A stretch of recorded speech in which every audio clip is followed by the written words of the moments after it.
Hello, this is Reverend Don Lewis coming to you from beautiful Florida. And today our question comes to us from Glacier Lily. And Glacier Lily says that she has searched through the vlogs looking for the subject of her question, but cannot find a vlog with this particular name. And her question is about the Akashic records.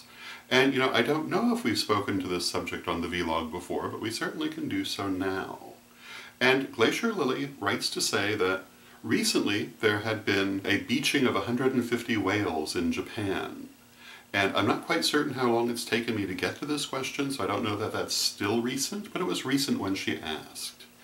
And in response to this event, a local prophet had been given a great deal of television airtime talking about reading the Akashic records to predict earthquakes. And Glacier Lily was trying to explain to her Japanese friends what this meant. And she found that she was not really able to do so. So her question is, what are the Akashic records?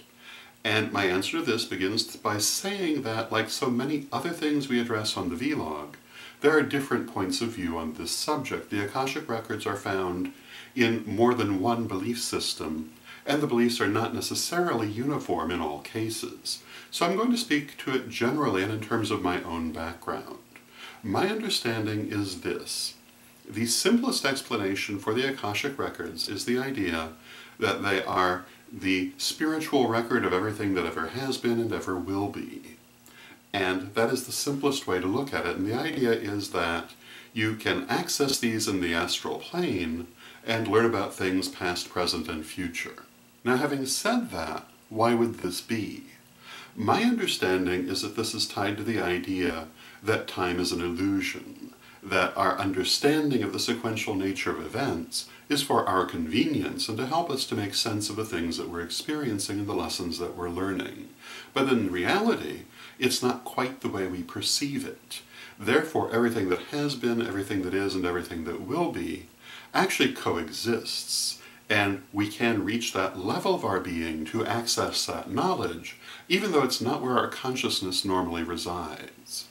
And people experience the Akashic records in different ways. I was taught to think of it as a great library, and I write about it under that term, the astral library. But it's the same idea.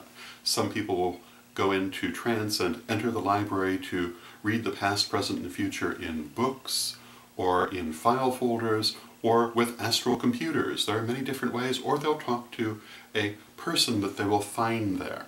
But the idea is that all knowledge is accessible, and this is partly because, although we experience it in a sequential chronological fashion, that isn't necessarily exactly how things really are. So that basically is the idea of the Akashic records, and why the local prophet that Glacier Lily refers to believes that he can read these, and apparently he believes that he can predict earthquakes using them. And could a person do that? Well, theoretically I would say yes. I would be very interested in hearing the prophet's success rate, but theoretically yes, and I have known people who've worked with the Akashic records to considerable success. Most commonly they're used for more personal things and less political things. But I would think that you could, if you were sufficiently without preconceived ideas and without judgment, be able to access them with that great a level of purity. I would think it would be rather rare, because such things have so many connections to them. Now, where does the term Akasha come from? And Akasha is a Sanskrit word, and apparently it translates more or less into sky or air, but it's used in the sense of spirit.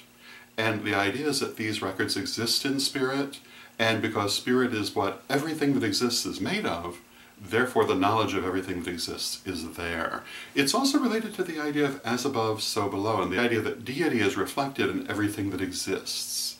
And therefore, through everything that exists, the nature of deity, and also therefore, all things which have been, are, or shall be, can be accessed if you can go about it correctly. So basically, this is what is meant by the term Akashic records and by the idea of reading Akashic records. Now, how much good that's going to do for the 150 whales, I don't know, but I hope you find it interesting, and until next time, may you blessed be. Pray for peace. Pray for love. Pray for stability. Pray for the nation where you live. pray for the world. Reverend Don, super omnibus of incantations and invocations for all occasions. Marianne Kay and I created this massive compendium of magic and artwork for you to use in any way that you would like. There are literally hundreds of spells and hundreds of illustrations, which can be mixed and matched and used in many different ways. Check it out now at witchghoulstore.com.